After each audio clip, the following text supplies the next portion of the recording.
SOS, SOS. Trauma survivors need help. Help, help. Trauma survivors need a lot of help, but they don't always know what's happening to them. And supporters of trauma survivors don't always know what's happening. So I'm going to tell you symptoms that trauma survivors feel. And if you are a trauma survivor, then you really need to reach out and get some help and understand what's happening to you, because it can seem like you're going crazy. And if you are a supporter of a trauma survivor, then you want to know that they're not crazy, they're traumatized, and they just need help. So today I'm going to talk about the distress signals of flashbacks, triggers, and emotional overwhelm. So first, it's important to understand that everybody experiences trauma differently. They feel it differently in their body, they make different mental decisions about it, and they have different emotional responses. So it doesn't look the same for everybody. So if yours looks different than somebody else's, that doesn't mean you're wrong, bad, or anything. It just means these are your symptoms or your friend's symptoms. So the first one I'm going to talk about is flashbacks. Oh my God, we hate flashbacks. So it's just what it sounds like. You're flashing back to the incident. Something is happening to remind you, if you're the trauma survivor, of what happened. And it could be as vivid as a movie. And who wants to have those kinds of memories? Nobody wants to, but they are intrusive. They are unbidden. We don't want them. We don't ask for them, but they happen. So flashbacks are part of what happens if a person has PTSD, or if they don't have all the symptoms of PTSD, but they've been traumatized, they can still have flashbacks. And those are triggered by triggers. We call them triggers. So those are sights or sounds or smells or tastes or thoughts or somebody saying something that triggers an emotional response. So these triggers are anchored in your body. Your body remembers what happened when you've been traumatized. If it was a sexual trauma, then you're going to remember a lot of things, at least on a subconscious level. You might not think about it or think that that's what is happening to you, but the subconscious mind remembers everything. But it's not always available to your conscious mind. So a trigger will be, sometimes something will happen and you'll be reminded of the incident. It'd be almost like a flashback, but maybe not always so intense as a flashback. Sometimes it could be something a friend or a spouse says, or it could be something that you're seeing on TV or in a movie. You know, one of my clients was triggered by women exposed, because that's what happened to her when she was sexually traumatized. She felt exposed, and so she gets re-traumatized when she sees other women with parts of their body exposed, which really limits her ability to watch a lot of movies today. So that's a trigger. A trigger is just something that reminds the person of what happened that is emotionally horrible. The third thing I'm going to talk about right now is emotional overwhelm. So trauma survivors get emotionally overwhelmed in a number of different ways. They can feel guilty.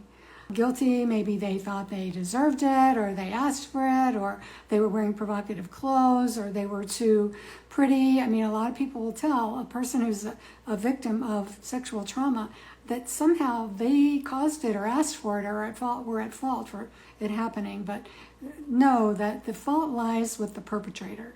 Whoever perpetrated sexual violence is their fault. It's not your fault. Shame is a big emotional overwhelm that a lot of people have. They may not even realize that they're feeling shame. But shame is feeling like you're not a good person. It's not. Guilt is that you did something wrong. Shame is that you are wrong. You're bad. That's the way it feels to a person. So shame is a big one. Feeling ashamed of yourself, feeling ashamed of your lifestyle or what's happened to you, or not being where you want to be in life, or your marriage failing, or shame for any number of things. Anger is another emotionally overwhelming emotion that many trauma survivors feel. So if a person is chronically angry, lashes out at other people, chances are there's some serious trauma underneath that. And that goes for men as well as for women. Because for men, often anger is the only emotion that they're allowed to express. They feel that they're allowed to express because that's what our culture teaches.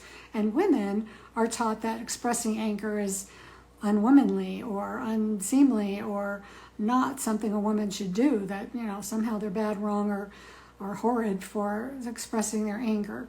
But anger is another one of those overwhelming feelings. Sometimes we get feeling, and depression and anxiety and other emotions as well can be very overwhelming. But also there's numbing. Some people feel dissociated. Dissociation is when you don't even feel like you're in your body anymore. You have this feeling that nothing's real. That I used to get that feeling when I was trick-or-treating as a child, and it was hot under the mask and the hood or whatever, and I just didn't feel like I was in my body. That's a feeling of dissociation. But many trauma survivors feel that day to day, not just on Halloween. They feel dissociated from their body, and they don't know how to get back in their body, and they're scared to get back in their body because they think that is where the trauma lies, and that is where they're going to continue to be triggered and feel emotionally overwhelmed. But the truth is, yes, our body is a conduit for remembering everything. Your body is a storehouse for memory, just like your subconscious mind, but you have to get into your body and do the healing work. And people don't know how to do this on their own. So if you are a survivor, or you are a friend and supporter of a trauma survivor, please get that person help. Get professional help.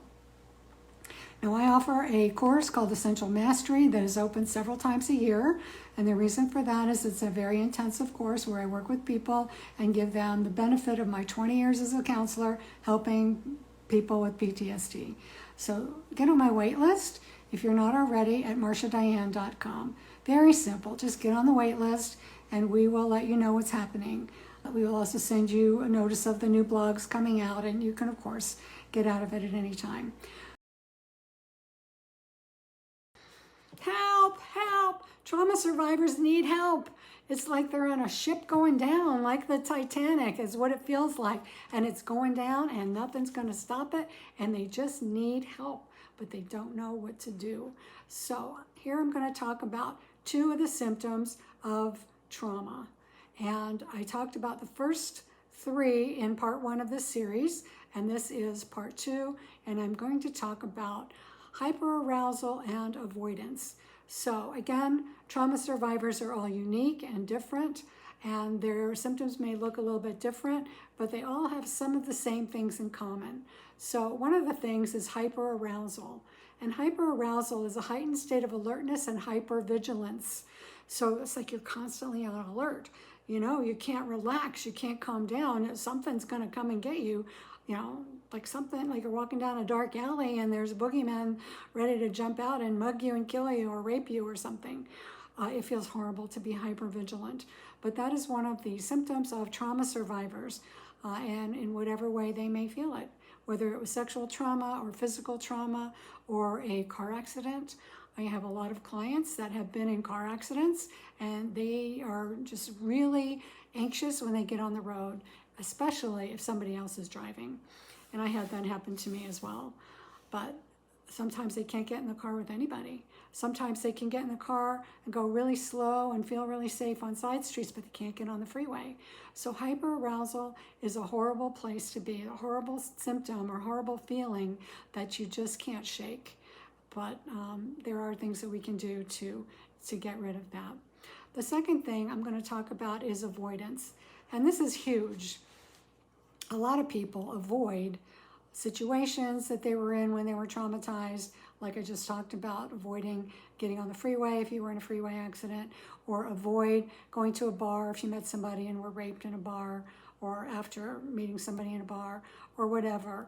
The situation, the thoughts, the smells that remind you of the trauma itself will be something that that person will want to avoid.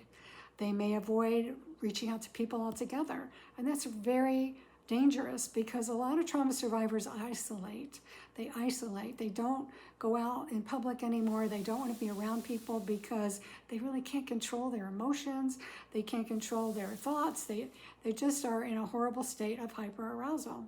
So those are 2 of the many symptoms of trauma: hyperarousal and avoidance. And anybody who has that feeling of hyperarousal is going to want to avoid it. But people avoid all different kinds of things. So that's what I'm going to talk about today, and I will be continuing this on part 3 of this series, which I'm calling SOS, Trauma Survivors Distress Signals.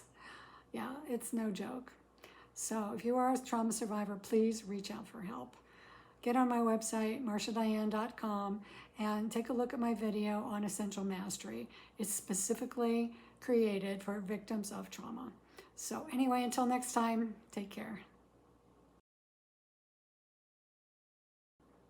Trauma Survivors Distress Signals, Part 3. So I'm going to talk about sleep disturbances and social isolation. You know, most people don't get enough sleep. I wonder if this has something to do with most people are traumatized and have never done much about it. I think everybody's been traumatized, at least from childhood. You didn't get everything that you needed in childhood, and some people were severely traumatized in childhood because their parents were mean or rude, or maybe they were physically abused or sexually abused. So many terrible things happen to children in childhood. Adult children of alcoholics, if your parents were addicts or one of them, it can leave a terrible mark upon you. So this can result in sleep disturbance. And I'm not going to talk about how to heal these things in this video. I talk about that a lot in my course, Essential Mastery. I talk about that in some of my other videos, and I talk about that in some of my postings on Instagram or Facebook. But it's really important, if you are not sleeping well, that you do something to take care of that, because it's been medically shown that if you don't get enough sleep, and for an adult that's 8 to 10 hours or 8 to 9 hours a night, that you're going to probably have physical problems. It can result in exacerbated heart problems, cancer. It can just exacerbate already pre-existing conditions. So sleep is restorative. We need sleep. Your body absolutely needs 7 to 9 hours, depends on who you listen to, of sleep every night. Good sleep, not just laying there in bed and fretting and tossing and turning, but true rested, restored sleep. You can get that restored sleep by doing trauma work and understanding what your triggers are, understanding what happened to you, and using interventions that can really help you to get rid of the triggers and the traumas and the emotions and all the associations that are attached, and that will help you sleep better. All right, the other thing I'm going to talk about is social isolation.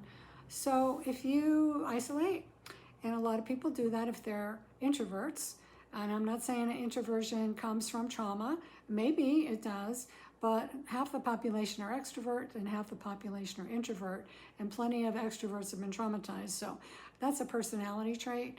I don't know if it's in your DNA. I'm not sure where that comes from. I'm an introvert, and I'm going out of my comfort zone to share the things that I've learned with you. But if you have trauma, the desire to socially isolate becomes more intense. And people need people. People need to have other people to love them. That need we have of love and belonging and connection is huge. Connection to ourselves, connection to others, and connection to a higher power. So important. Sometimes when people have been traumatized, they reject their higher power. They think, well, why did God let this happen to me? This is horrible. Why did God make this happen? I don't think God made it happen. I don't think God let it happen necessarily. I think this is all human stuff. And God gave us free will. So I don't want to get into a religious or spiritual discourse here, but so many trauma survivors get into social isolation, and that is not good. They need other support people. So they should join a support group. My course, Essential Mastery, has a support group. So people who are going through the program and learning all the different things and addressing their personal problems will be able to talk to each other 24/7, 365 to get the support they need. And sometimes you need support in the middle of the night. Sometimes you need to reach out, but nobody's available. CODA is a great support group for codependency. Not necessarily devoted to trauma, but it is a really good program for people who experience codependency. Anyway, that's all I'm going to talk about today. My course, Essential Mastery, is really essential because it will teach you all the tools, the techniques, the spiritual exercises, the different things that I have used to help thousands of my clients heal from trauma over the last 20 years.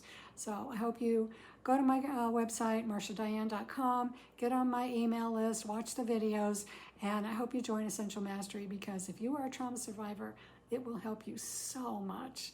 I'm sending you my love. I'm sending you all the best wishes for your healing journey and your recovery. Take care.